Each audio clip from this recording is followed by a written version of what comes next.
योग वशिष्ठ महारामायण सुनते रहने के लिए हमारे चैनल को सब्सक्राइब करें और बेल आइकन जरूर दबाएं।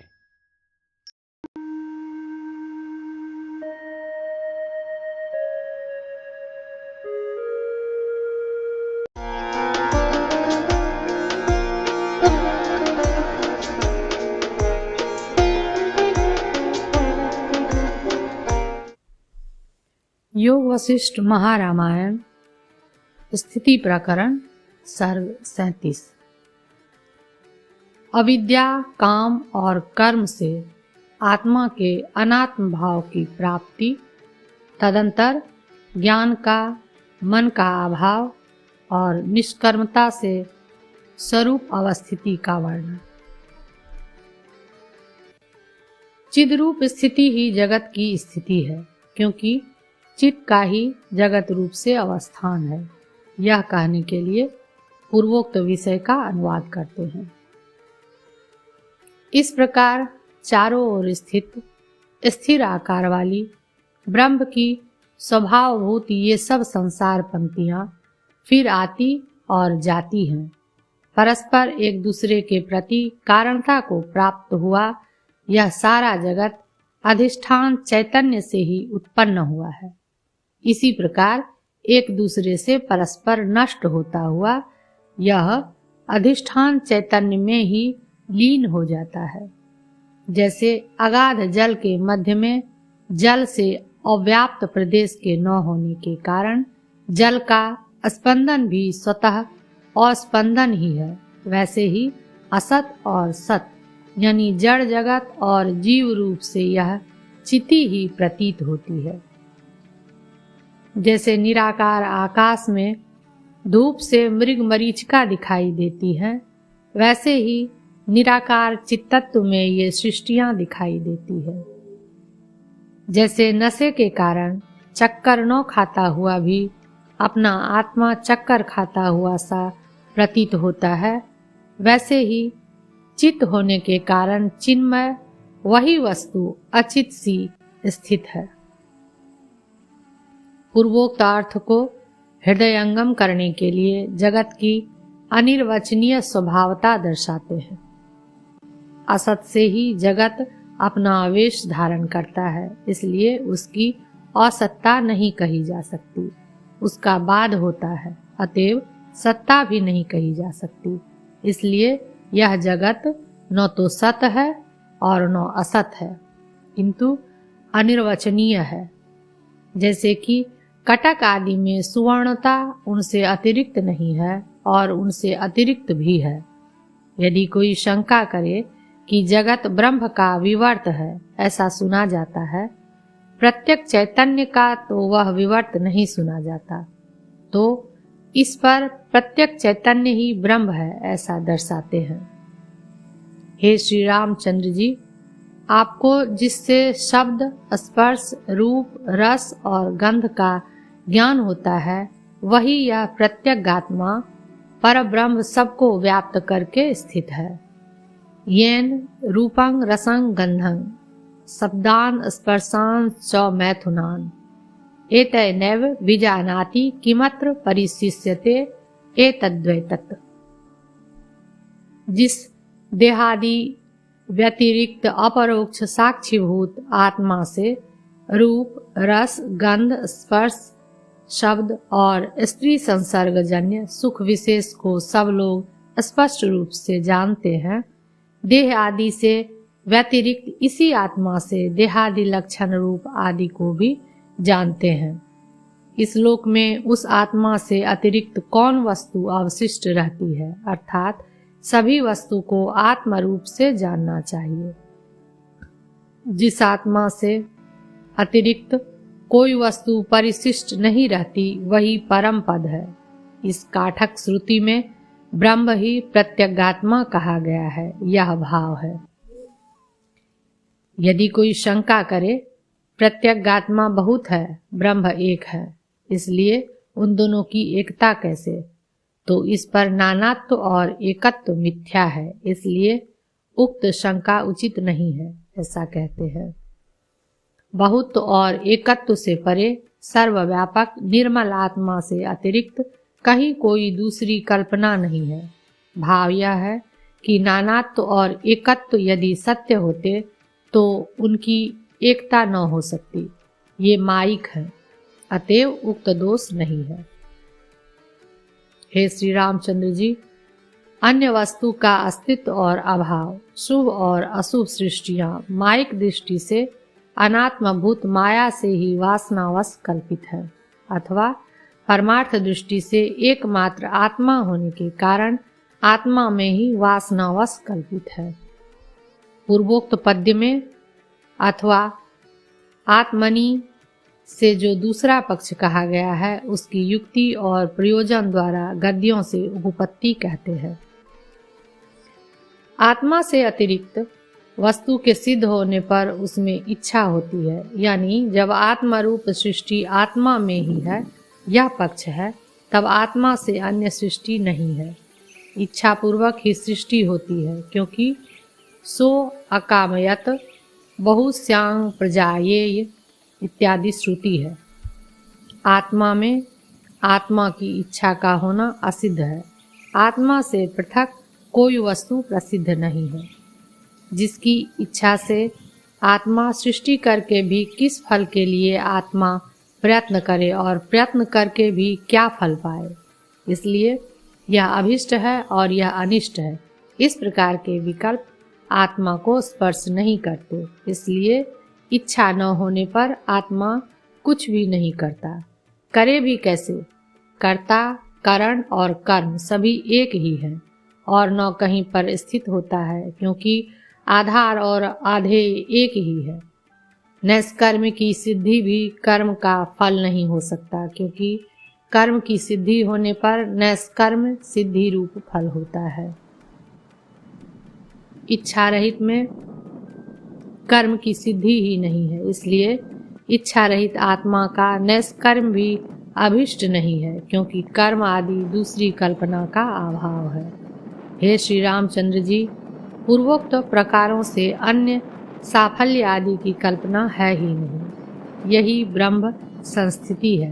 यदि इसमें आप अन्य कल्पना को जानते हैं तो सब द्वंद्वों से रहित और सब संतापों से शून्य होते हुए भी आप कर्ता अर्थात संसारी बनिए। मैं आपको रोकता नहीं हूँ।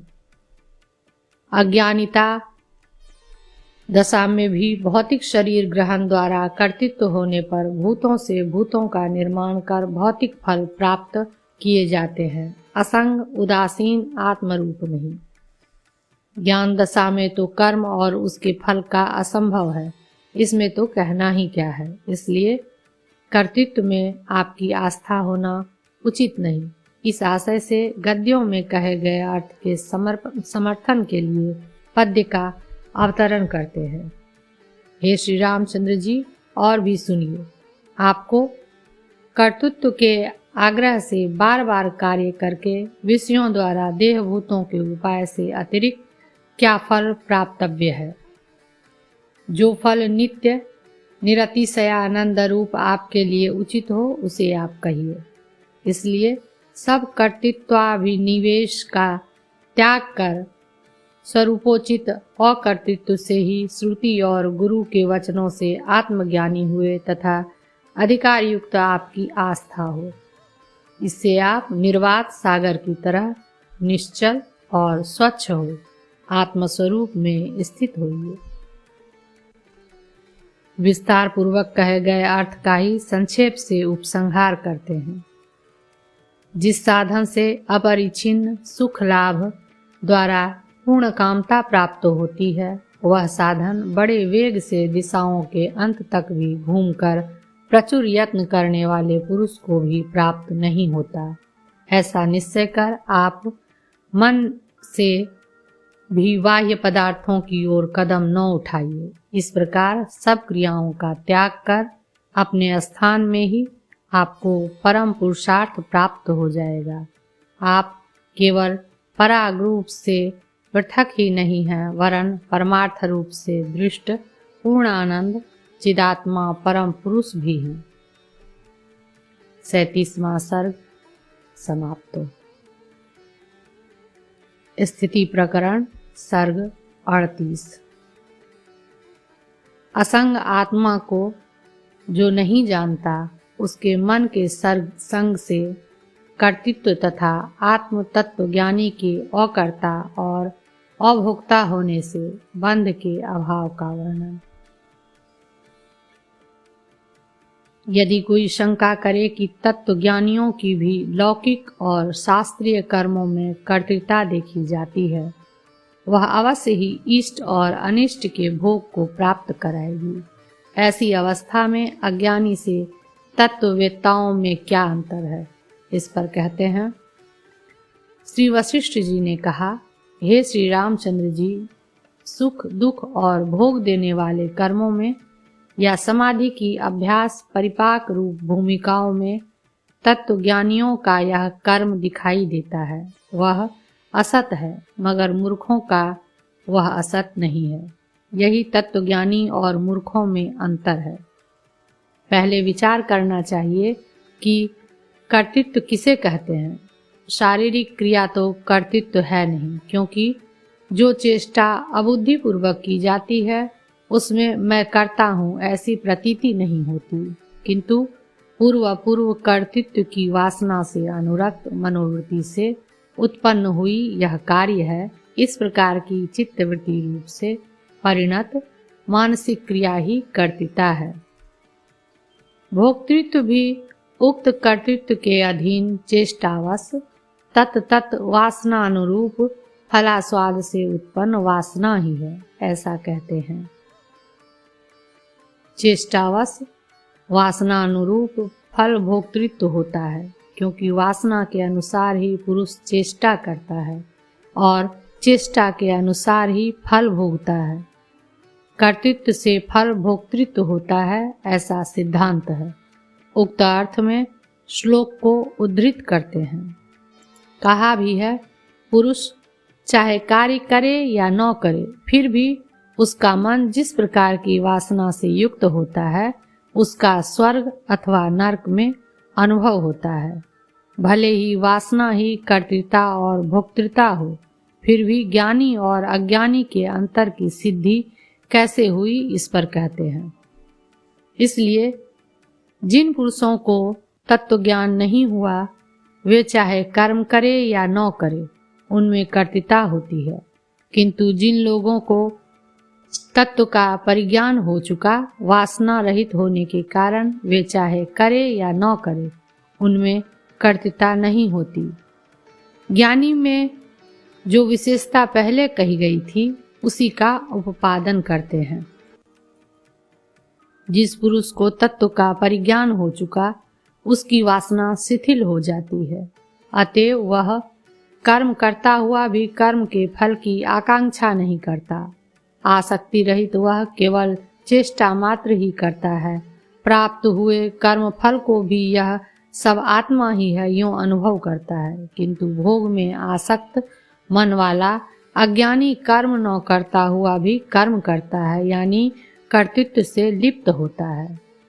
मन जो करता है वही कृत होता है, जो नहीं करता वह कृत नहीं होता। इसलिए मन ही करता है, देह करता नहीं है। चित्त से ही यह संसार प्राप्त हुआ है, अतएव यह चित्तमय ही है। चित्तमय क्यों? बल्कि केवल चित्त मात्र है तथा चित्त में ही स्थित है, ऐसा पहले विचार पूर्वक निर्णय किया जा चुका है। सब विषय और सब चित्त वृत्तियां, ये दोनों जब शांत होकर वासना रूप हो जाते हैं, तब वासना से उपहित जीव ही रहता है।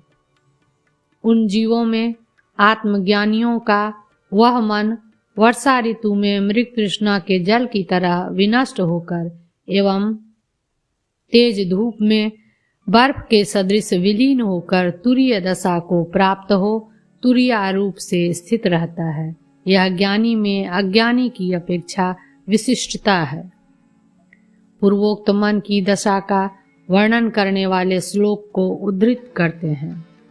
विद्वान लोग ज्ञानियों के मन को न तो विषयानंद में आसक्त जानते हैं, न स्वरूपानंद शून्य, न चंचल, न पत्थर आदि के समान जड़, न स्थिर, न सत न असत और न उक्त आनंद निरानंद चल अचल सत असत की संध्या अवस्था रूप ही जानते हैं, किंतु उसे परिशेष एकमात्र भूमा आत्म सुख रूप जानते हैं।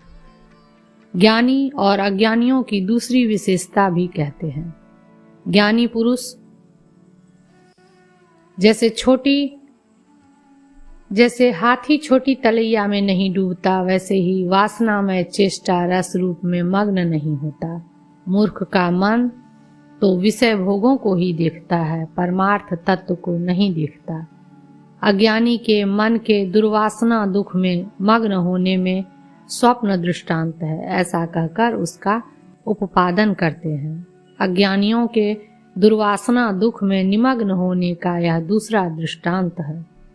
पुरुष गड्ढे में न गिरता हो, सैया रूप आसन पर स्थित हो, फिर भी उसका चित्त गर्त पतन की वासना से वासित हो, तो वह गड्ढे में गिरने के दुख का अनुभव करता है। दूसरा पुरुष तो भले ही गड्ढे में गिर रहा हो, मगर उसका मन परम शांति को प्राप्त हो चुका हो, तो वह सैया रूप आसन के सुख का अनुभव करता है। इसी प्रकार इन सैया और गर्त पतनों में एक पुरुष गर्त पतन का अकर्ता होता हुआ भी चित्तवश कर्ता बन गया और दूसरा पुरुष गर्तपात का कर्ता होता हुआ भी अकर्ता हो गया। इसलिए जिस तरह का चित्त होता है वैसा ही पुरुष हो जाता है, ऐसा सिद्धांत है। इसलिए चाहे आप कर्म कीजिए या ना कीजिए, आपका चित्त कर्मों में सदा आसक्ति रहित हो। आत्म तत्व से अतिरिक्त कुछ भी नहीं है जिसमें कि तत्व ज्ञानी आपकी आसक्ति की संभावना हो। इस जगत में यह जो कुछ भी है वह सब शुद्ध चित्त होने के कारण केवल चित्त का आभास ही है, ऐसा आप जानिए। इस प्रकार जिस पुरुष को ज्ञातव्य पुरुष का ज्ञान हो चुका, उस पुरुष का आत्मा सुख और दुखों का विषय नहीं होता। ऐसा निश्चय होने पर आत्मा से अतिरिक्त आधार और आधेय दृष्टियां नहीं है।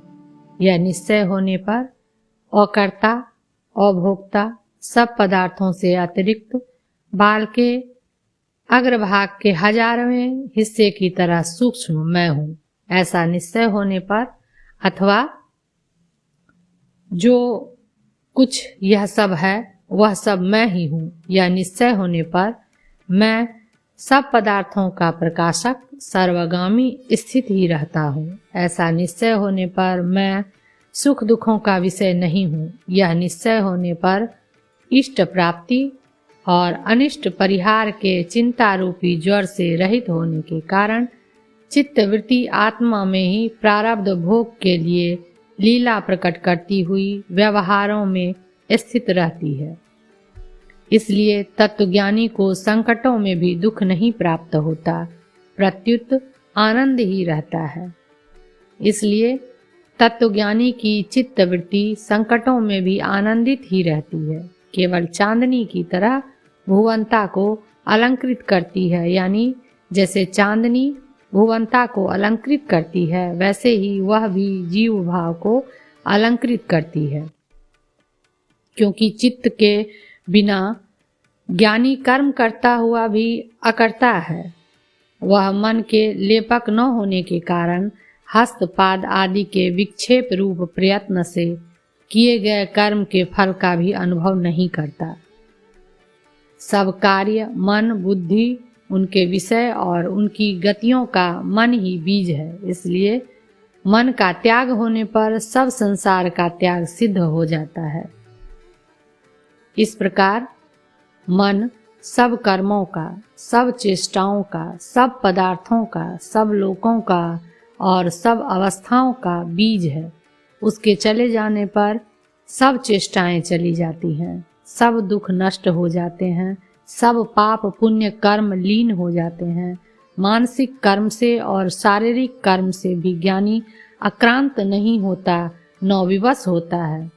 उसमें शारीरिक या मानसिक कर्म का रंग नहीं चढ़ता, क्योंकि परमार्थता उससे अतिरिक्त कुछ नहीं है। कृत के भी अकृतत्व में दृष्टांत कहते हैं।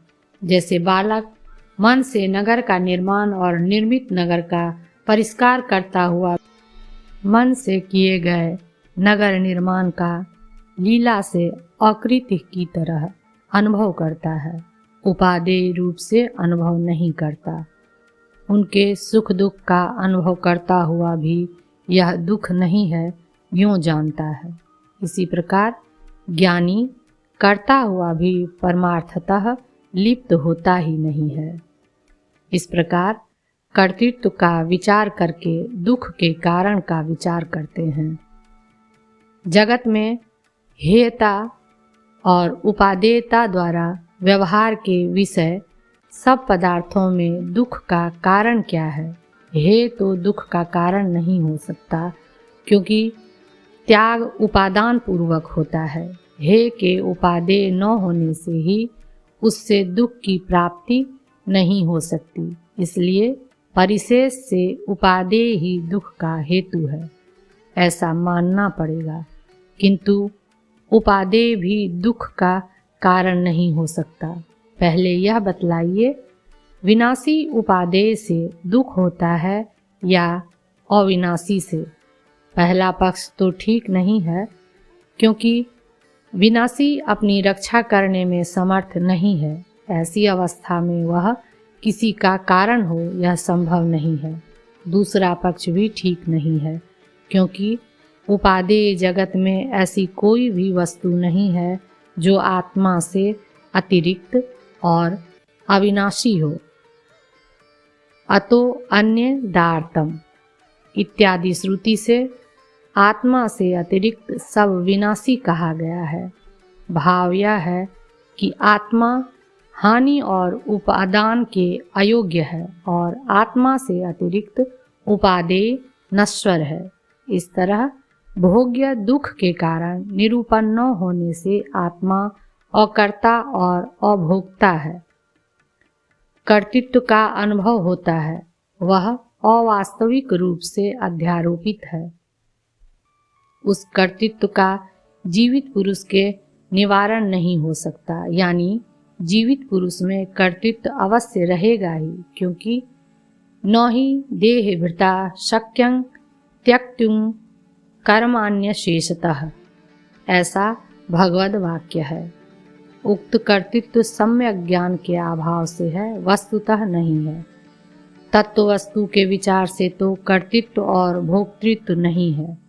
इंद्रियों द्वारा इंद्रियों के विषयों, द्वेष, अभिलाषा आदि से एवं उसके निमित्त भूत पुण्य पाप रूप अदृष्टों से विवश बुद्धि वाले अज्ञानियों के ही वे कर्तृत्व भोक्तृत्व देखे जाते हैं। इंद्रियों के विषयों में द्वेष, अभिलाषा आदि से तथा उनके निमित्त भूत पुण्य पाप रूप अदृष्ट से जिनकी बुद्धि विवश नहीं है, ऐसे ज्ञानियों के वे नहीं दिखाई देते। इसलिए तत्वज्ञानियों की मोक्ष कल्पना भी नहीं है, ऐसा कहते हैं।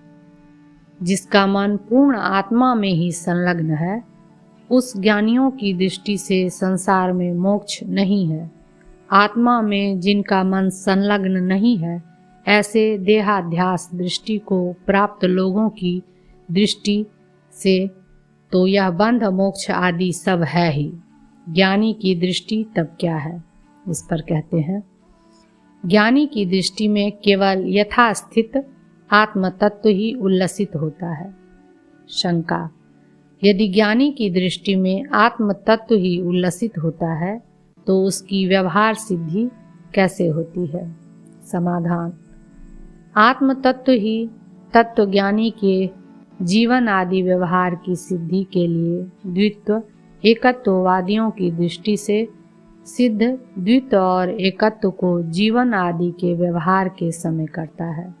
सत्व और असत्व भी करता है तथा शक्ति समूह से अभिन्न सर्वशक्तिता भी दिखाता है।